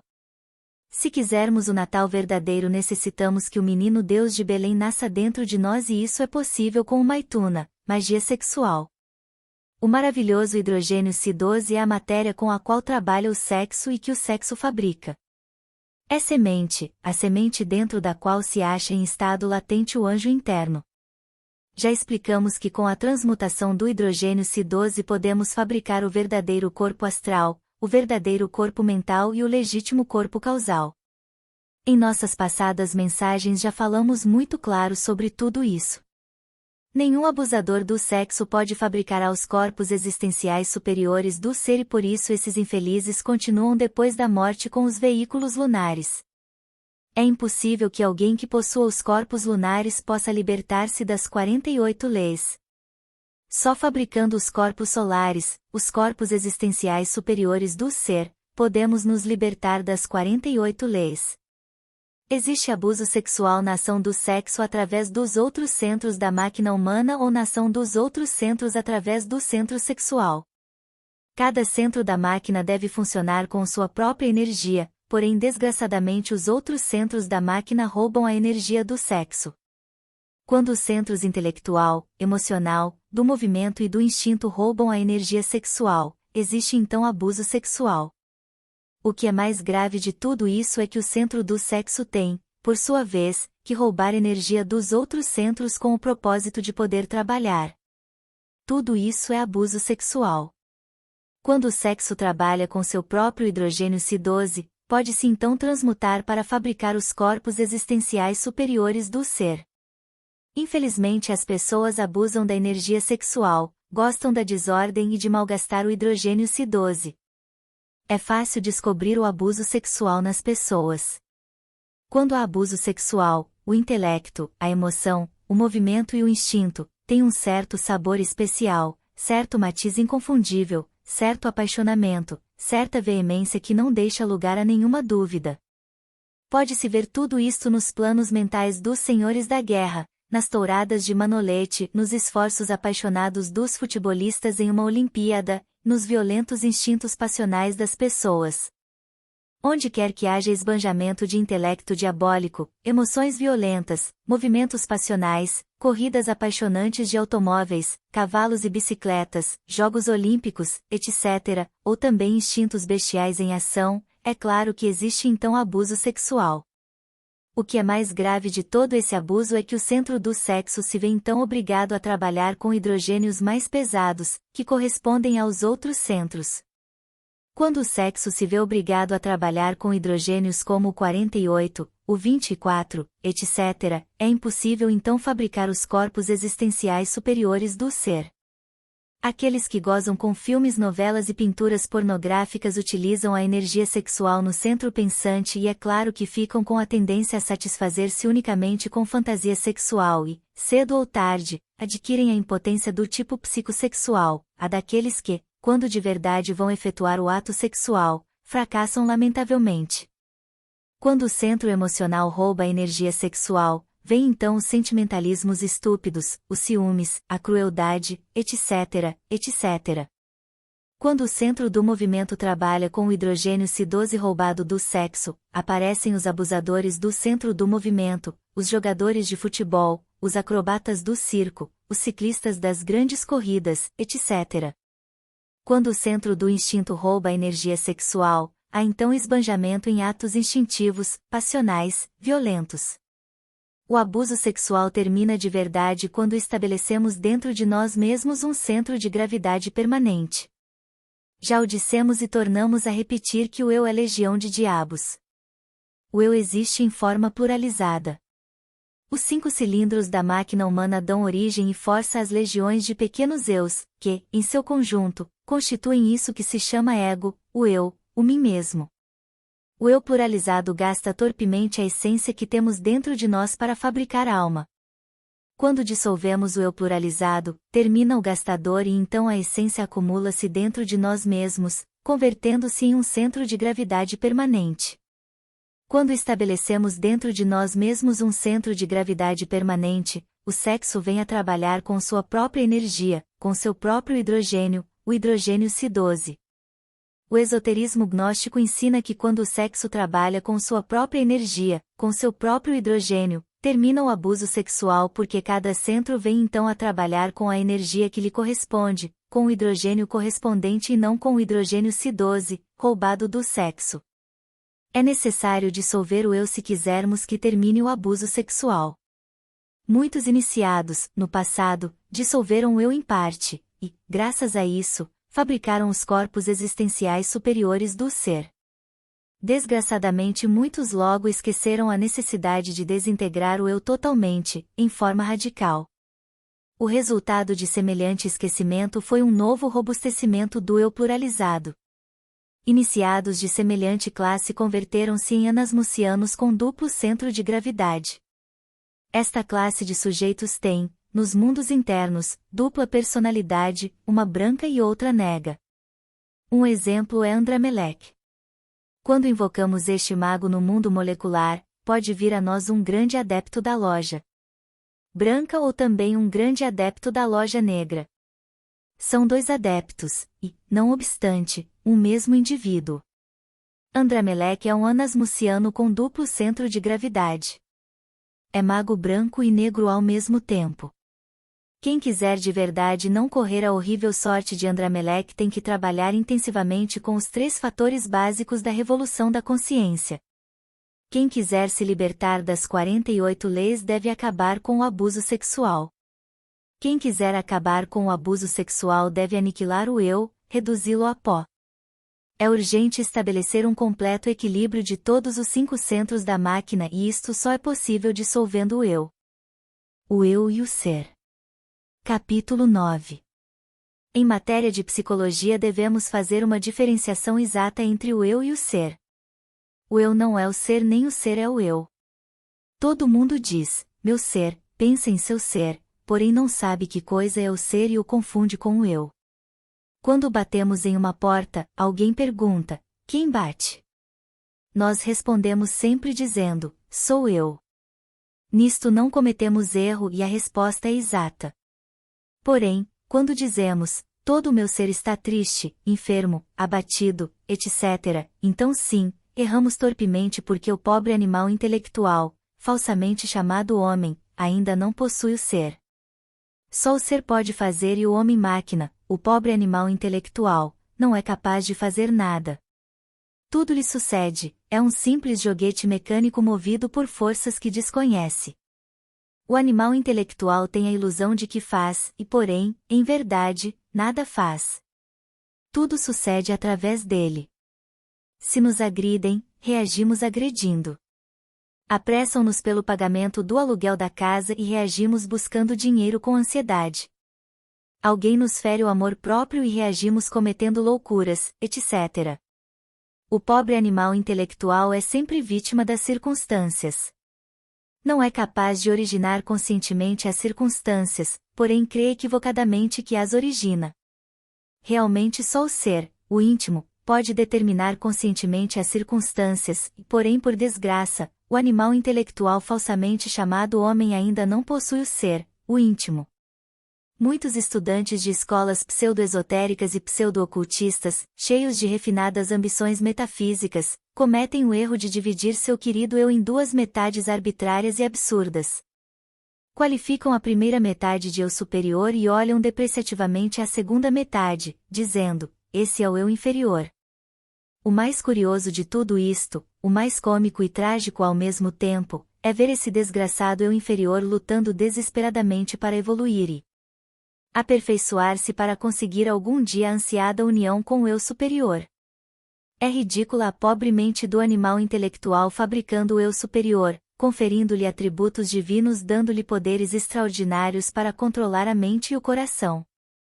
O próprio eu dividindo-se em dois, o próprio eu querendo mesclar-se depois de haver se dividido em dois, o próprio eu separando-se e querendo juntar-se novamente. As ambições do eu não têm limites. O eu quer e deseja fazer-se mestre, deva, Deus, etc. O eu divide-se em dois para tornar a juntar-se e ser um. Assim crê equivocadamente o eu que pode ver coroadas de êxito suas ambições superdivinas. Todas estas tretas do eu são finos enganos da mente, tontice sem valor algum. A mente fabrica o cômico eu superior a seu gosto, veste-o de Mahatma, lhe põe sonoro nome e logo se auto-engrandece caindo na mitomania. Conhecemos o caso de um mitômano que deixou crescer a barba e o cabelo, vestiu-se com uma túnica jesus-cristiana e disse a todo mundo que ele era nada menos que a própria reencarnação de Jesus Cristo. Naturalmente, foram muitos os imbecis que não somente o adoraram, como continuam o adorando. A mente, ao ter o mau gosto de criar o eu superior como um ente separado e superdivino, costuma falsear a realidade supondo equivocadamente que dito ente é o ser, o íntimo, o real. A mente quer arbitrariamente que o eu superior fabricado por ela seja o ser, o íntimo e lhe atribui estupidamente coisas fabricadas por ela, coisas que nada têm que ver com o ser. Estas tontices da mente são parecidíssimas com a falsificação do moedas. A mente forja um falso ser, cuja nota falsa é o eu superior. Os mitomanos têm um amor próprio terrível e espantoso. Valorizam muito a si mesmos. Adoram sua nota falsa, seu tão cacarejado eu superior. Todo mitômano é um psicopata ridículo. Todo mitômano se superestima de maneira exagerada e se autoconsidera todo um deus que as pessoas estão obrigadas a adorar. Nem todos que fabricam para si mesmos um eu superior caem na mitomania. São abundantes os fanáticos que não são mitomanos e só aspiram evoluir para chegar à união com o eu superior. Esses fanáticos não comem sequer um pedaço de carne, nem tomam um só copo de vinho e criticam espantosamente todo aquele que coma um pedacinho de carne e tenha um copo de vinho em sua mão pronto para fazer um brinde. Esses fanáticos são insuportáveis. Comumente são vegetarianos 100%, acham-se santos, porém em casa são cruéis com a mulher, com os filhos, com a família, etc. Essas pessoas gostam de fornicar, adulterar, cobiçar, ambicionar, porém se acham muito santas. A mente só serve de estorvo ao ser, ao íntimo, nada sabe sobre o real. Se o pensamento conhecesse o real, o íntimo, o ser, todas as pessoas seriam compreensivas. Só através da meditação profunda podemos experimentar o ser, o íntimo. A experiência do ser, o íntimo, nos transforma radicalmente. Os mitomanos costumam falsificar esta experiência com autoprojeções mentais inconscientes, que logo procuram relatar a todo mundo. Os mitomanos costumam ser vítimas dos auto-enganos e, crendo-se deuses, aspiram ser adorados por todo mundo. É completamente impossível experimentar o ser, o íntimo, o real, sem haver chegado a ser verdadeiros mestres técnicos e científicos dessa ciência misteriosa chamada meditação. É completamente impossível experimentar o ser, o íntimo, o real, sem haver chegado a uma verdadeira maestria nisso da quietude e silêncio da mente. Contudo, não devemos auto-enganar-nos e confundir gato com lebre. O eu também ambiciona e cobiça esses silêncios e até os fabrica para si mesmo artificialmente. Durante a meditação profunda necessitamos de quietude e silêncio total da mente, mas não necessitamos dessa quietude e desse silêncio falsos, fabricados pelo eu. Não devemos esquecer que o diabo rezando missa pode enganar as pessoas mais astutas. É lógico dizer que se queremos silenciar a mente à força, Namaham, se queremos aquietá-la torturando-a e amarrando-a, motivados pela cobiça de experimentar o ser, o íntimo, só conseguiremos silêncios artificiais e quietudes arbitrárias produzidas pelo eu. Quem quiser verdadeiramente um legítimo silêncio e não um falso silêncio, uma verdadeira quietude e não uma falsa quietude, o melhor que deve fazer é ser íntegro, não cometer o erro de dividir a si mesmo entre sujeito e objeto, pensador e pensamento, eu e não eu, controlador e controlado, eu superior e eu inferior, eu e meu pensamento, etc. Saber meditar é estar de verdade no caminho da iluminação interior. Se quisermos aprender a meditar, devemos compreender que não existe diferença alguma entre eu e meu pensamento, isto é, entre pensador e pensamento. A mente humana não é o cérebro. O cérebro está feito para elaborar o pensamento, porém não é o pensamento. A mente é energética e sutil, mas nós cometemos o erro de autodividir-nos em milhares de pequenos fragmentos mentais que, em seu conjunto, compõem isso que é a legião do eu pluralizado. Quando tratamos de unir todos estes fragmentos mentais durante a meditação com o ação propósito de sermos íntegros, então todos esses fragmentos formam outro grande fragmento com o qual temos que lutar, tornando-se então impossível a quietude e o silêncio da mente. Não devemos nos dividir durante a meditação entre eu superior e eu inferior, eu e meus pensamentos, minha mente e eu, porque a mente e o eu, meus pensamentos e eu, são um só, o ego, o eu pluralizado, o si mesmo, etc. Quando compreendemos de verdade que o tal eu superior e o eu inferior, assim como meus pensamentos e eu, etc., são todo o ego, o mim mesmo, é claro que por compreensão total nos libertamos do pensamento dualista, a mente fica quieta de verdade e em profundo silêncio. Só quando a mente está quieta realmente, só quando a mente está em verdadeiro silêncio, podemos experimentar isso que é a realidade, isso que é o ser autêntico, o íntimo. Enquanto a mente estiver engarrafada no dualismo, é totalmente impossível sermos íntegros. A essência da mente, o Buddhata, é preciosíssima, porém desgraçadamente está engarrafada no batalhar das antíteses. Quando a essência da mente durante a meditação se escapa da garrafa dos opostos, podemos experimentar o real, o ser, o íntimo. Há dualismo quando eu trato de reunir todos os fragmentos de minha mente em um só. Há dualismo quando minha mente é escrava do bem e do mal, do frio e do calor, do grande e do pequeno, do agradável e do desagradável, do sim e do não, etc. Há dualismo quando nos dividimos entre eu superior e eu inferior e aspiramos que o eu superior nos controle durante a meditação. Quem alguma vez experimentou o ser durante a meditação, fica curado para sempre do perigo de cair na mitomania. O ser, o íntimo, o real, é totalmente distinto disso que os pseudo-esoteristas e pseudo-ocultistas chamam de eu superior ou eu divino. A experiência do real é completamente diferente, distinta de tudo aquilo que a mente experimentou alguma vez. A experiência do real não pode ser comunicada a ninguém porque não se parece a nada do que a mente experimentou antes. Quando uma pessoa experimentou o real, compreende então muito profundamente o estado desastroso em que se encontra e só aspira a conhecer-se a si mesmo, sem desejar ser mais do que é. Hoje em dia, o pobre animal intelectual falsamente chamado homem só tem um elemento útil. Este elemento é o Buddhata, a essência da mente com a qual podemos experimentar o ser, o íntimo, o real.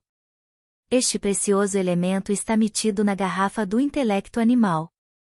Quando durante a meditação interior profunda a mente fica totalmente quieta e em absoluto silêncio, por dentro e por fora, não somente no nível superficial, mas também em todos os diferentes níveis, camadas, zonas e terrenos subconscientes, então a essência, o precioso elemento, se escapa da garrafa e se funde com o ser, com o íntimo, para experimentar o real.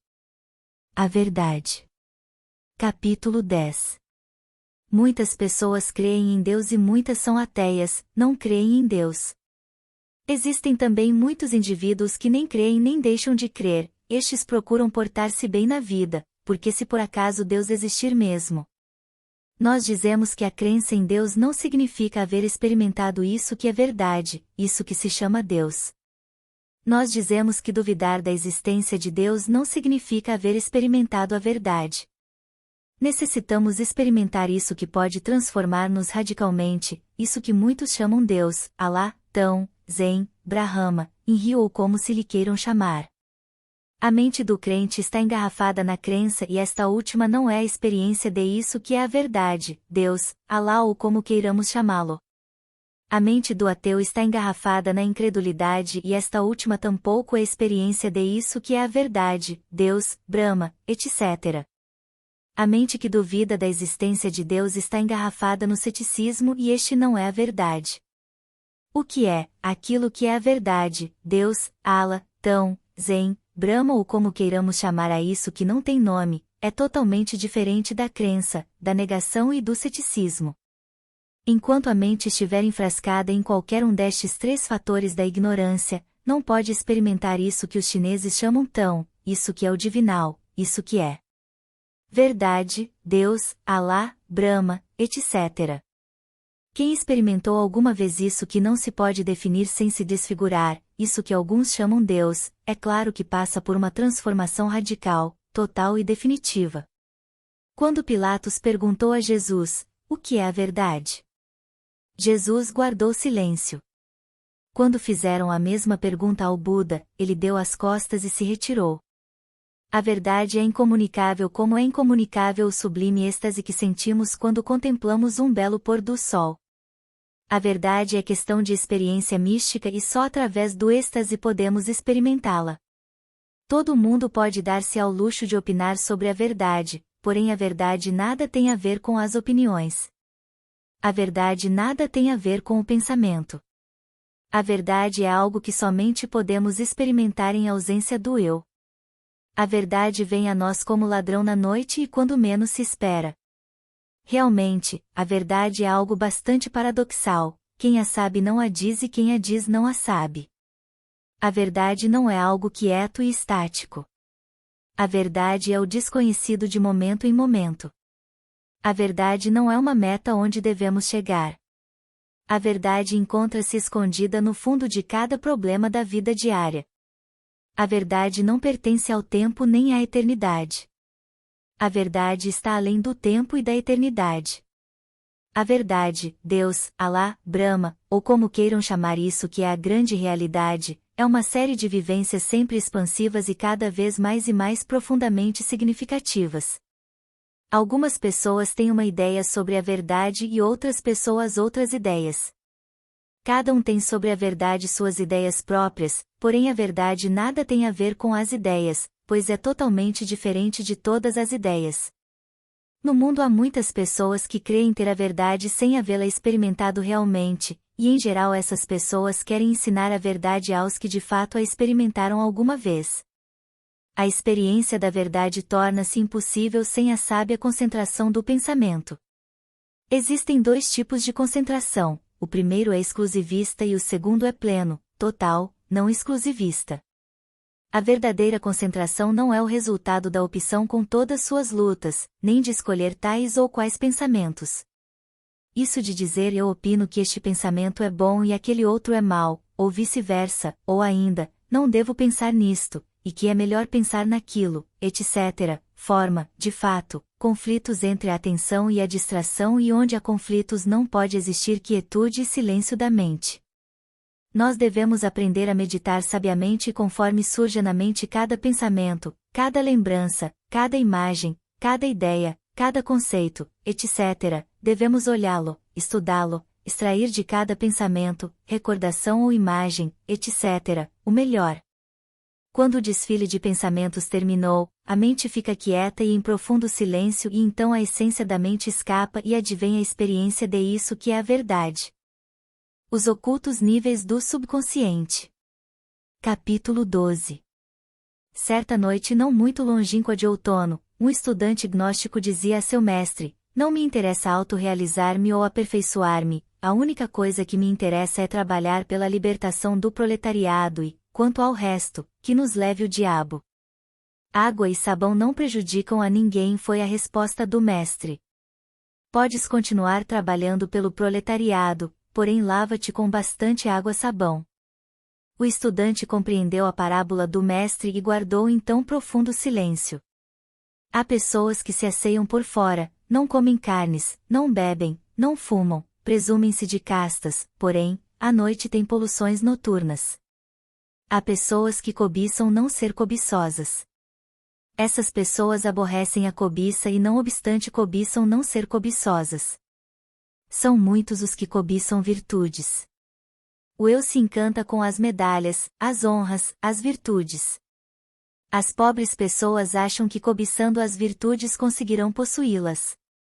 Essa gente não quer se dar conta de que o amor não existe e que só compreendendo todos os processos do ódio nos diversos túneis, terrenos e regiões do subconsciente, acaba o ódio e nasce em forma natural, espontânea e pura, isso que se chama amor, assim vem a existir o amor.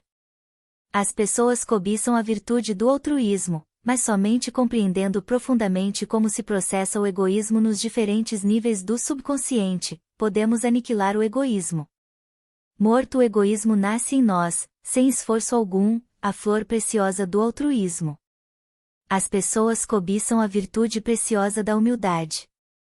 Essa pobre gente não quer compreender que a humildade é uma flor muito exótica. Com o simples fato de sentir-nos satisfeitos com essa virtude, ela já deixa de existir em nós.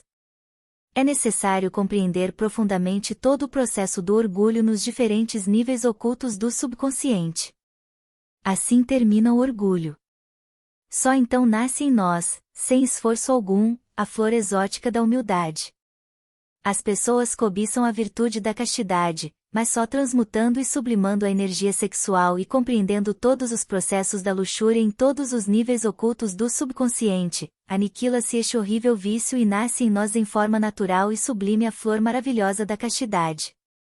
Muita gente cobiça a doçura, mas só compreendendo todos os processos da ira em todos os corredores subconscientes da mente nasce em nós a preciosa virtude da doçura. As pessoas cobiçam a virtude da diligência, mas só compreendendo em forma íntegra todo o processo da preguiça nos ocultos níveis do subconsciente nasce em nós a diligência, depois que a preguiça foi desintegrada. A inveja é a mola secreta da ação nesta sociedade que se presume de civilizada. Existem pessoas que cobiçam a virtude da alegria pelo bem alheio, mas só compreendendo que a inveja é o pesar pelo bem alheio e que este pesar se processa em todos os departamentos subconscientes da mente, se desintegra este pesar e nasce em nós a alegria pelo bem alheio. Muitos cobiçam não ser glutões, mas só compreendendo todos os processos subconscientes da gula deixamos de ser glutões. Os estudantes gnósticos devem aprender a explorar o subconsciente por meio da meditação. Não é suficiente compreender um defeito intelectualmente. Tem-se que estudar o subconsciente. Muitas vezes um defeito qualquer desaparece no nível superficial do intelecto, mas continua existindo nos diferentes terrenos subconscientes da mente. Necessitamos morrer de momento em momento. Conforme os defeitos vão sendo aniquilados, o eu vai morrendo de momento em momento. O eu cobiça virtudes para robustecer-se. Não cobices virtudes, pois elas vão nascendo conforme os defeitos vão morrendo, conforme o eu vai se desintegrando. Só com a mente quieta e silenciosa, submersos em profunda meditação interior podemos extrair dentre o sepulcro da memória subconsciente, toda a podridão milenar que trazemos por dentro, desde os tempos primordiais. O subconsciente é memória. O subconsciente é a negra sepultura bonita por fora e imunda por dentro. Não é nada agradável ver a negra sepultura do subconsciente com todos os restos e podridões do passado. Cada defeito escondido cheira mal dentro da negra sepultura subconsciente, mas vendo, se torna fácil queimá-lo e reduzi-lo a cinzas. Assim vamos morrendo de momento em momento. É necessário arrancar de dentro do sepulcro da memória toda a podridão subconsciente. Só com quietude e silêncio mental podemos extrair do interior da negra sepultura subconsciente toda a podridão do passado, para reduzi-la a cinzas com o fogo maravilhoso da compreensão profunda. Muitos estudantes gnósticos, quando exploram o subconsciente, cometem o erro de dividir em si intelecto e subconsciente, analista e analisado, sujeito e objeto, percebedor e percebido, eu e meu subconsciente, etc., etc. Este tipo de divisões cria antagonismos, lutas, batalhas, entre o que sou eu e o que é o subconsciente, entre intelecto e subconsciente. Este tipo de lutas é absurdo porque eu e meu subconsciente é tudo eu subconsciente, intelecto e subconsciente é tudo subconsciente, porque o intelecto também é subconsciente. O animal intelectual é subconsciente em 97%. O homem-máquina ainda não despertou a consciência. Por isso unicamente é homem-máquina. Quando a mente se divide entre intelecto e subconsciente, analista e analisado, etc., há antagonismos e lutas, e onde há antagonismos e lutas não existe então quietude e silêncio da mente. Só com quietude e silêncio mental perfeito, podemos extrair da negra sepultura mental subconsciente toda a podridão do passado, para queimá-la e reduzi-la a pó com o fogo da compreensão. Não digamos, meu eu tem ira, cobiça, luxúria, orgulho, preguiça, gula, etc. Melhor é dizer, eu tenho ira, cobiça, luxúria, inveja, orgulho, preguiça, gula, etc., etc. O mestre chinês Anshan. Capítulo 12. Chegou até nós um resumo da autobiografia do mestre chinês chamado Anshan que bem vale a pena comentar para melhor compreensão desta mensagem. O mestre chinês Anshan nasceu em Xuanxia, na formosa comarca chinesa de Nanquim. A Mãe Divina anunciou em sonhos a uma mulher muito humilde da comarca de Nanquim que conceberia um menino e de fato ela concebeu um belo menino que nasceu a 12 de outubro de 1545. Esse menino foi o grande mestre chinês chamado Anshan. Em 1546, quando o menino contava tão só 12 meses de idade, esteve a ponto de morrer devido a uma grave enfermidade, porém sua humilde mãe orou cheia de fé à Mãe Divina Kundalini pedindo-lhe a saúde do menino e prometendo-lhe de todo o coração que se o menino sarasse ela o entregaria ao monastério para que se tornasse monge. Quando o menino sarou, sua boa mãe fez anotar seu nome no monastério budista da longevidade. O menino Anshan, desde tenra idade, demonstrou ser realmente um mestre. Depois da morte de um tio e do nascimento do filho de uma tia, Anshan preocupou-se intensamente por estudar os mistérios da vida e da morte. A mãe de Anshan foi realmente muito severa com este menino. Em certa ocasião disse, tenho que vencer nele sua natureza demasiado delicada, a fim de que possa estudar como se deve. Ao atingir a idade conveniente, o menino ingressou no monastério e converteu-se em um verdadeiro devoto de Kuan, a Mãe Divina. Em certa ocasião recitou ante sua mãezinha chinesa todo o Sutra da Bodhisattva Kuan, como é natural, sua mãezinha encheu-se de grande assombro. Conta a tradição que quando o mestre Tachousha viu este belo menino, exclamou cheio de alegria, este menino chegará a ser um mestre dos homens e dos céus. Quando o citado mestre interrogou o menino sobre o que queria ser, se um alto funcionário público ou um Buda, o menino respondeu com plena segurança, quero ser um Buda. Quando jovem, Anshan sentiu-se profundamente preocupado em seguir a carreira esotérica, após ter lido a vida do grande mestre chinês Chung Feng. Desde então dedicou-se à vida espiritual. Diz a tradição que o Buda Amida lhe apareceu nos mundos internos junto com os Bodhisattvas Kuan e Taxin. Não cabe a menor dúvida de que tudo isto foi definitivo para que Anshan se entregasse de cheio à vida esotérica. Anshan adotou o nome de Xing Yin, depois de haver escutado uma maravilhosa conferência sobre as 10 portas misteriosas. Quando Xing Yin chegou à idade de 20 anos, o mestre do monastério, seu grande mestre, morreu, porém, antes de morrer chamou todos seus monges e lhes disse: tenho 83 anos e muito logo terei de abandonar este mundo. Tenho atualmente 80 discípulos, porém o discípulo que haverá de continuar minha obra é Anshan, Xing Yin. Depois de minha morte deveis obedecê-lo e havereis de respeitar sua palavra, sem levar em conta sua idade. Assim foi como o mestre chinês chamado Anshan iniciou neste mundo sua grande obra.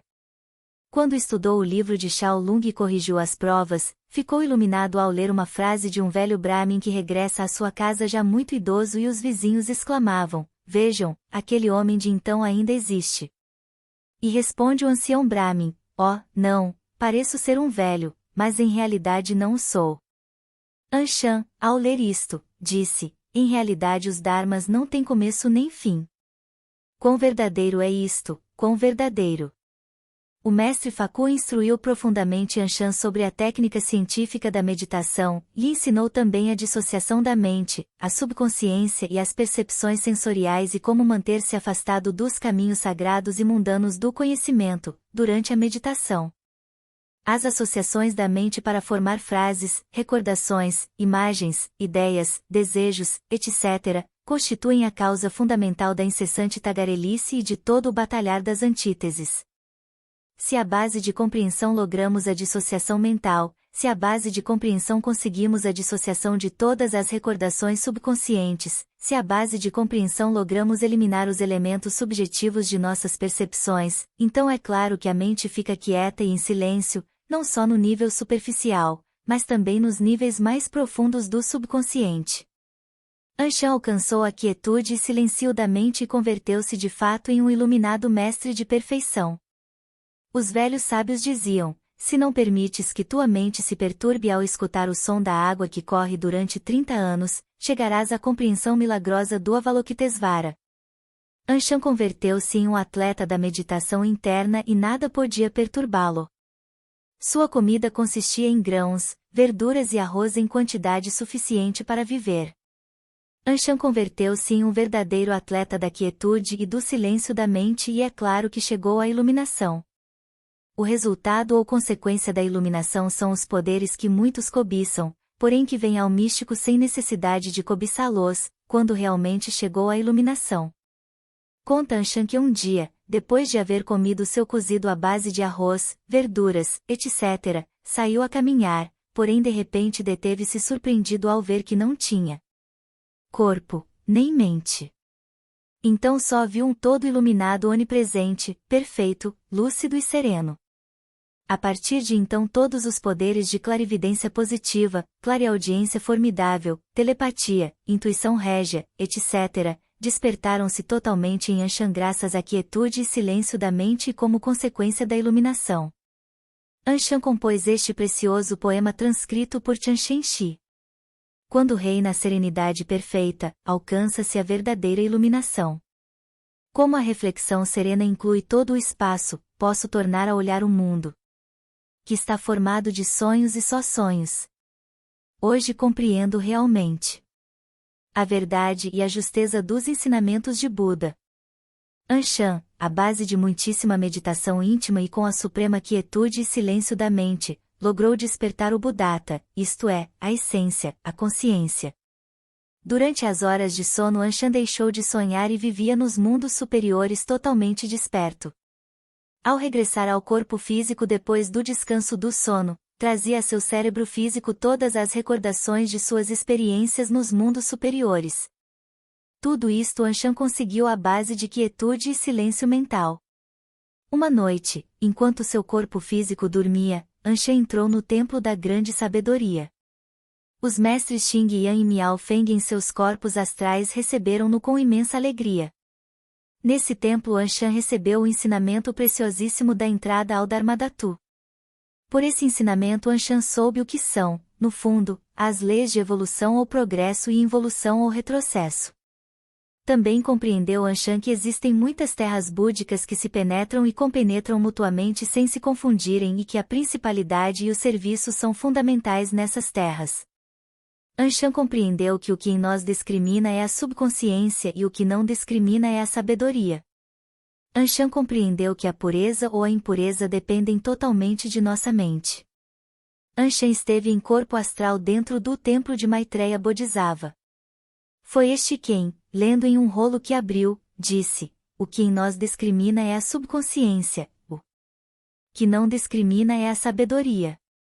Se dependes da subconsciência te corrompes, se te apoias na sabedoria obterás a pureza. Da corrupção provém a vida e a morte. Se as pessoas alcançam a pureza não haverá necessidade de Budas. Quando Anshan regressou à sua casa depois de muitíssimos longos anos de ausência, os vizinhos perguntaram à sua mãe: e este, de onde veio? Veio por barco ou por terra? A mãe respondeu: vem a nós desde o vazio. Certamente Anshan veio desde o vazio iluminador. Assim está escrito e Chanshen Shi assim o conta. A quietude e silêncio absoluto da mente, depois de grandes práticas, provocam a ruptura da bolsa, a entrada no vazio iluminador. Então entramos em êxtase porque nossa consciência desperta.